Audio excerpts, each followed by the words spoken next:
Welcome to hit TV. నేను మీ నిర్మల. ప్రస్తుతం మనం వారాసిగూడ పోలీస్ స్టేషన్ దగ్గర ఉన్నాము. మరి వారాసిగూడ పోలీస్ స్టేషన్ పరిధిలో జరిగిన మహిళా హత్య గురించి మాత్రమే ఇక్కడ పూర్తి డీటెయిల్స్ కూడా సిఐ సైదుల్ గారి దగ్గర తీసుకోవడం కూడా జరిగింది. తను మాట వాక్కు ద్వారానే చెప్పారు. ఎందుకు అనంటే కూడా ఇంకా పూర్తిగా ఇన్వెస్టిగేషన్ పూర్తి అవ్వలేదు కాబట్టి డీటెయిల్స్ అయితే ఇప్పటి వరకు అసలు ఆ మహిళ మృతి ఎలా జరిగింది, అసలు ఆ మహిళకున్న ఇద్దరు కూతుర్లు ఎవరు ఏంటి అనే డీటెయిల్స్ అయితే పూర్తిగా మనకు చెప్పారు. ఆ మహిళది సొంతం కూడా ఇక్కడ హైదరాబాద్ నగరమే అని చెప్పారు. హైదరాబాద్ నగరంలోనే వాళ్ళు చిన్నప్పటి నుంచి కూడా ఉంటున్నారు. మరి ఆ మహిళకి ఇద్దరు కూతుర్లు, ఒక కూతురు 25 సంవత్సరాలు, ఒక కూతురు 22 సంవత్సరాలు పెద్దవాళ్ళే కాబట్టి వాళ్ళు మరి ఏ పని చెయ్యట్లేదు అని చెప్పేసి మరి ఇక్కడ సిఐ గారు అయితే చెప్తున్నారు. అది కూడా 22వ తారీఖున జరిగింది మహిళ మృతి. తనైతే నార్మల్గా హార్ట్ అటాక్తోనే చనిపోయినట్టుగా తేల్చేస్తున్నారు. ఎందుకంటే పోస్టుమార్టం రిపోర్టు కూడా ఇంకా రాలేదు. పోస్టుమార్టానికి సంబంధించి కావచ్చు, మరి ఇప్పుడు నార్మల్గానే చనిపోయినట్టుగా తెలుస్తుంది. ఎందుకంటే వాళ్ళమ్మ ఈ కూతుర్లు తెల్లవారుజామున లేచి చిన్న కూతురు వాళ్ళ అమ్మను లేపే ప్రయత్నం చేసినప్పుడు ఉలుకు పలుకు లేకుండా పడున్న వాళ్ళ అమ్మను చూసి ఇద్దరు కూడా వాళ్ళు డైనమోలోకి వెళ్ళిపోయారు. వాళ్ళు డిప్రెషన్లోకి వెళ్ళిపోవడం జరిగింది. ఆ డిప్రెషన్ తోటే వాళ్ళు ఇద్దరు కూడా వాళ్ళకి ఏం చేయాలో తెలియని సెన్సిటివ్ తత్వంతో కూడా వాళ్ళిద్దరు కూడా ఇక్కడ పీకను కూడా ఒక చిన్న చాకుతో, అంటే వంటగదిలో ఉపయోగించే చాకుతో పీకను కట్ చేసుకొని, అలాగే చేతికి ఇక్కడ మనకు చేతి దగ్గర కూడా నరం కట్ చేసుకునే ప్రయత్నం చేసినట్టుగా తెలుస్తుంది ఇద్దరు కూతుర్లు కూడా. కాకపోతే అది డెప్త్గా వాళ్ళు కోసుకోలేదు కాబట్టి చెప్పారట ఈ విషయం కూడా. మా అమ్మ చనిపోవడంతో ఇంకా మా అమ్మే లేనప్పుడు మాకెందుకు లైఫ్, ఇప్పటి వరకు కూడా మేము ఏం చేయలేకపోయాము. మా నాన్న మా అమ్మను వదిలేశాడు. ఇప్పుడు 5 సంవత్సరాలు కూడా అవుతుంది. తను వేరే పెళ్లి చేసుకొని అక్కడ ఉంటున్నాడు. అందుకు మమ్మల్ని చూసేవాళ్ళు లేరు. మా మామయ్య కూడా ఇప్పటిదాకా మమ్మల్ని చూడలేదు. ఆయన కూడా మమ్మల్ని దూరం పెట్టడంతో ఏం చేయాలో తెలియక మా అమ్మ మమ్మల్ని తీసుకొని మమ్మల్ని పోషిస్తూ కూడా ఇలా ఉంటున్నాము. కానీ ఈరోజు మా అమ్మే లేదు. అలాంటిది మమ్మల్ని ఎవరు చూస్తారు అనే ఒక డిప్రెషన్లో వెళ్ళిపోయి మేము కూడా చచ్చిపోవాలనే ప్రయత్నంతో మేము కోసుకున్నాం. కానీ మాకు భయం వేసి ఆగిపోయాము అని చెప్పేసి చెప్పారు అని చెప్పేసి సిఐ గారు కూడా చెప్పారు. అదే కాకుండా వాళ్ళ మామకు ఒక ఉత్తరం కూడా రాశారట, లెటర్ కూడా. మరి ఆ లెటర్ ఏం రాశారంటే కూడా, మామయ్య ఇంకెప్పుడు నిన్ను ఇబ్బంది పెట్టము, నీ జోలికి రాము, కానీ మా అమ్మ దహన సంస్కారాలు మాత్రము దయచేసి చెయ్యండి అని చెప్పేసి పోలీసుల ముందే ఆయనను బతిన్లాడుకొని ఆయన కాళ్ళ మీద పడ్డట్టుగా కూడా మరి సిఐ గారు తెలిపారు.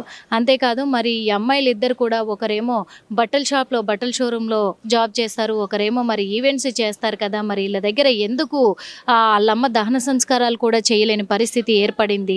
అయితే ఈ విషయాన్ని 8 రోజులుగా వాళ్ళు అలాగే ఉంచేసి కూడా ఏమో వండుకొని తినకుండా ఇంట్లో గదిలో కూడా, మా అమ్మ చనిపోవడంతో మాకు ఆకలి వేయలేదు, ఆకలి మీద ధ్యాస లేదు, మేము డిప్రెషన్లో ఉండిపోయాం కాబట్టి మేమేం తినలేకపోయాము, ఇంకా ఏం చేయాలో పాలుపోలేని పరిస్థితుల్లో ఏరియా ఎమ్మెల్యే దగ్గరికి వెళ్ళడం జరిగింది.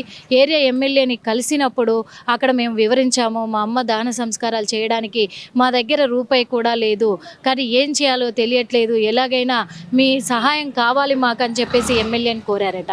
ఆ ఎమ్మెల్యేని కోరడంతో అప్పుడు ఎమ్మెల్యే ఇక్కడ వారాసి పోలీస్ స్టేషన్కి కంప్లైంట్ ఇవ్వడం జరిగింది. ఉటావుటిన మరి ఇక్కడ పోలీసులు కూడా వెంటనే అక్కడికి వెళ్ళి కూడా చూస్తే మరి ఆ డోర్లు తీస్తే కానీ అప్పటిదాకా స్మెల్ రాలేదు. పక్కన అపార్ట్మెంట్ వాళ్ళని కూడా ఎవరిని అడిగినా కానీ ఆ స్థానికులు కూడా మాకు తెలియదు అంటున్నారు. కానీ వారాసిగూడకు వచ్చి కూడా వాళ్ళు 3 months అవుతుంది. ఇంతకుముందు యూసఫ్గూడలో ఒక 20 years ఉన్నారు. ఆరు నుంచి ఇటు వచ్చేసి ఇప్పుడు 3 monthsగా ఇక్కడ ఉంటున్నారు కాబట్టి మాకైతే తెలియదు వాళ్ళని చెప్పేసి కూడా అక్కడ నివాసం ఉంటున్న వాళ్ళంతా కూడా ఎవరు కూడా ఇప్పటివరకు మేము వాళ్ళని చూడలేదు అని అంటున్నారు. కానీ అక్కడ మరి కింద ఆశ్రమం నడుస్తుంది, ధ్యానము, అది ధ్యానానికి సంబంధించింది అని చెప్పేసి కూడా చెప్తున్నారు. మరి ఏం జరిగింది అనే కోణంలో దర్యాప్తు అయితే చేపడుతున్నారు. ఇద్దరు అంత ఏజ్ వచ్చేంత వరకు ఉన్న అమ్మాయిలు కూడా మరి సూసైడ్ చేసుకోవాల్సినంత అవసరం ఏమొచ్చింది, అసలు ఏంటి అనేది దాని విషయంలో కూడా ఇప్పుడు పోస్టుమార్టం రిపోర్ట్ వచ్చేంత వరకు వెయిట్ చేయాల్సిందే. పూర్తి వివరాలు తెలుసుకోవడానికి కూడా దర్యాప్తు కొనసాగిస్తూనే ఉన్నాము.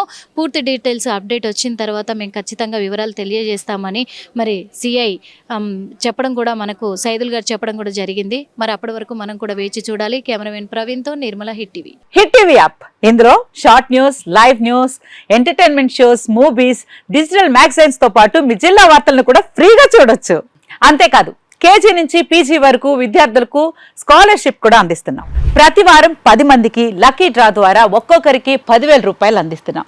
ఇంకెందుకు ఆలస్యం, వెంటనే హిట్ టీవీ యాప్ ని డౌన్లోడ్ చేసుకుని ఫ్రీగా ఎంటర్టైన్మెంట్ పొందండి. Hit TV app. Hit TV app please download Hit TV app. Hit TV యాప్ని ఫ్రీగా డౌన్లోడ్ చేసుకొని ఎంజాయ్ చేయండి. మీకు నచ్చిన ఎంటర్టైన్మెంట్ కోసం హిట్ టీవీ యాప్ ని ఫ్రీగా డౌన్లోడ్ చేసుకుని ఎంజాయ్ చేయండి. హిట్ టీవీ యాప్ని డౌన్లోడ్ చేసుకుని ఆస్వాదించండి, ఆశీర్వదించండి. ఇంతమంది సెలబ్రిటీలు హిట్ టీవీ యాప్ ని డౌన్లోడ్ చేసుకోండి అని చెప్తున్నారంటే ఎంత మంచి యాప్ ఆలోచించండి. అమెరికా అమెరికా అమెరికా అమెరికాలో చదవాలనుకునే వాళ్ళకి విశ్వసనీయమైన పేరు మన శౌర్య consultancy. UK Law 1 Year Masters. UK Law 1 Year Masters. 2 years work permit up to 5 years visa. Contact Saurya Consultancy. Contact 89851 89851.